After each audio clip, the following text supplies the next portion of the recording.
ফি আমানিল্লাহ চ্যানেলের পক্ষ থেকে দর্শক শ্রোতা ভাইদেরকে সালাম। আসসালামু আলাইকুম। আমি ভালো আছি, আপনারা সবাই ভালো থাকুন। ফি আমানিল্লাহ। বরকতের জন্য আমি আল্লাহ তাআলার বরকতময় কালাম হইতে কিছু আয়াত তর্জমা সহ পেশ করিতেছি।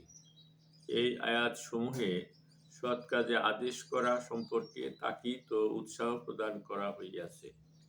ইহা দ্বারা অনুমান করা যাইবে যে আল্লাহর দরবারে এই কাজের এহতেমাম ও গুরুত্ব কত বেশি, যে কারণে নিজ কালামে পাকে বারবার বিভিন্নভাবে ইহাকে উল্লেখ করিয়াছেন। ওই ব্যক্তির কথা হইতে উত্তম কথা আর কাহার হইতে পারে, যে মানুষকে আল্লাহর দিকে ডাকে এবং নিজে নেক আমল করে এবং বলে যে নিশ্চয় আমি মুসলমানদের মধ্য হইতে একজন। সূরা হামিম সিজদা আয়াত 33 বয়ানুল কুরআন। মুফাসসিরগণ লিখিয়াছেন, যে কোনো ব্যক্তি যে কোনো পন্থায় মানুষকে আল্লাহর দিকে ডাকিবে, সে উপরোক্ত সুসংবাদ ও প্রশংসার উপযুক্ত হইবে। যেমন আম্বিয়ায়ে কেরাম আলাইহিমুসসালাম মুজিজা ইত্যাদির দ্বারা, উলামায়ে কেরাম দলিল প্রমাণের দ্বারা, মুজাহিদগণ তলোয়ারের দ্বারা, মুয়াজ্জিনগণ আজানের দ্বারা আল্লাহর দিকে ডাকিয়া থাকেন। মোট কথা, যে কোনো ব্যক্তি কাহাকেও মঙ্গলের দিকে আহ্বান করিবে, সেই উক্ত আয়াতের অন্তর্ভুক্ত হইবে।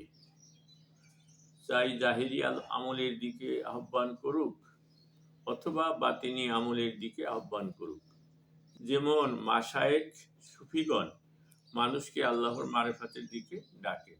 তো আয়াতের ব্যাখ্যায় মুফাসসিরগণ আরো লিখিয়াছেন, আমি মুসলমানদের মধ্য হইতে একজন দ্বারা এই আয়াতের মধ্যে এই দিকে ইঙ্গিত করা হইয়াছে যে মুসলমান হওয়ার কারণে গৌরবান্বিত হওয়া উচিত, ইহাকে ইজ্জত ও সম্মানের বিষয় বলিয়া মনে করা উচিত এবং এই ইসলামী বৈশিষ্ট্যকে গৌরবের সহিত উল্লেখ করা উচিত।